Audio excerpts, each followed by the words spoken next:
Chairman বা অসম চৰকাৰৰ যদি কোনো প্ৰশাসনিক বিষয়া আমাৰ এই আন্দোলনস্থলীত উপস্থিত নহয়, তেতিয়াহ'লে আমি স্মাৰকপত্ৰ আমাৰ CGM লেভেলৰ কোনো HR-ক আমি নিদিওঁ।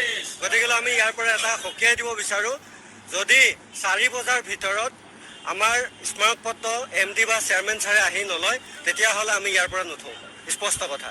আৰু এতিয়ালৈকে ইয়াতে 2 বাজিব হ'ল, আমাৰ লগত কোনো ধৰণৰ যোগাযোগ কৰা নাই। আমাৰ মূল একটাই দাবী হ'ল, আমাৰ শক্তিখণ্ডৰ যি 3টা কোম্পানীৰ ফিক্স পে কৰ্মচাৰী আছে, ফিক্স পে কৰ্মচাৰীসকলৰ চাকৰি নিয়মীয়াকৰণ কৰিব লাগে। গতিকে মাননীয় মুখ্যমন্ত্ৰী বৰ্তমান অসম চৰকাৰৰ শক্তিমন্ত্ৰী হিচাপে দায়িত্বত আছে। মাননীয় মুখ্যমন্ত্ৰীয়ে যিহেতু অসমৰ সৰ্বস্তৰৰ মানুহক অন্তৰ চুই যোৱা বা এটা উন্নয়নৰ ধাৰা অব্যাহত ৰাখিছে, অসমক দুপে উন্নতি কৰাৰ স্বাৰ্থত তেওঁ দিনে নিশাই কষ্ট কৰিছে। তেওঁৰ প্ৰতি আস্থা আৰু বিশ্বাস আছে।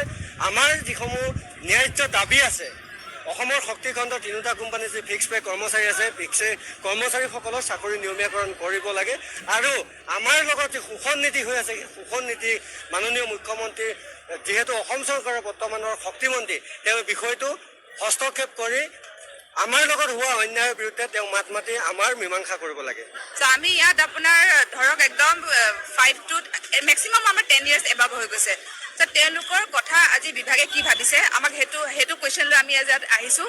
আমাক ৰেগুলেশ্যন কেতিয়া কৰিব, আমাৰ ফাৰ্ষ্ট প্ৰায়ৰিটি সেইটো হয়, আমাক সোনকালে কৰি দিব লাগে। কাৰণ বিকজ আমি নিজৰ একো ফিউচাৰ প্লেনেই কৰিব পৰা নাই, কি কৰিম আমি। মাত্ৰ চেলেৰি দিছে 12,000 মিনিমাম, তাৰপৰা মেক্সিমাম দিছে আমাক 17,000। সেইখিনি সেই 17,000 মই হায়াৰটোৱে কৈছোঁ বাৰু, মই 17,000 চেলেৰিলে এটা ঘৰ এটা ফেমিলি চলে নেকি? আপোনাক সুধিছোঁ, আপুনি চলাব পাৰিব? কোনে চলাব পাৰিব? নে ইয়াত বহি থাকে হেডকোৱাৰ্টাৰ বহি থাকে কোনোবা এজন কৰ্তৃপক্ষ চলাব পাৰিব? যদি চলাব পাৰে আমি চলিব পাৰিম।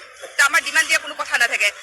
যদিহে আমাৰ ডিমাণ্ডটো তেওঁলোকে মানি নলয়, আমি ইয়াৰ পিছলৈকে আৰু নতুন কাৰ্যসূচী ল'বলৈ আমি আগবাঢ়িম।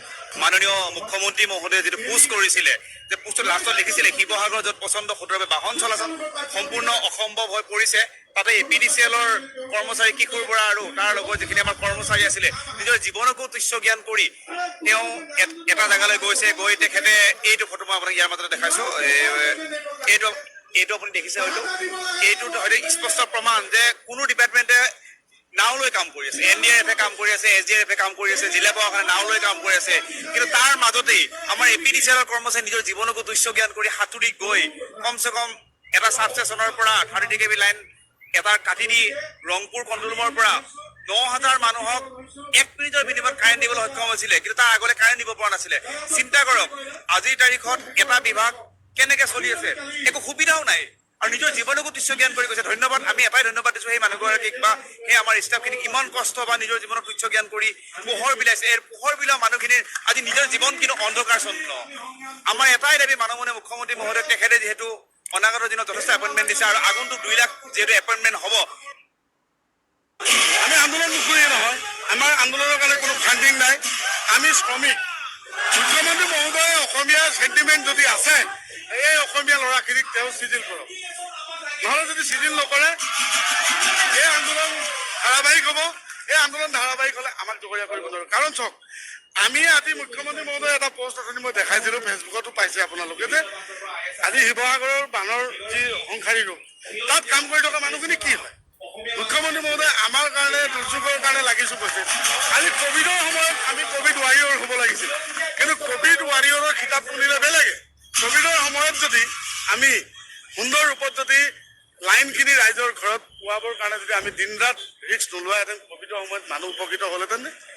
घर में रहो, स्वस्थ रहो, लेकिन हम लोगों के लिए कोई नहीं बोला घर से मत निकलो। कारण আমাৰ দিন হাজিৰা কাটি দিয়ে, কাম কৰিবই লাগে। গতিকে আমি প্ৰত্যেকটা দুৰ্যোগ, অসমৰ ভৌগোলিক অখণ্ডতাক আমি অক্ষুণ্ণ ৰাখি আমি অসমীয়া, প্ৰথম বস্তু আমি অসমীয়া ল'ৰা, আমাক সিদ্ধান্ত দিয়ক, মাননীয় মুখ্যমন্ত্ৰী মহোদয় সিদ্ধান্ত দিয়ক, নেলাগে কৈ দিয়ক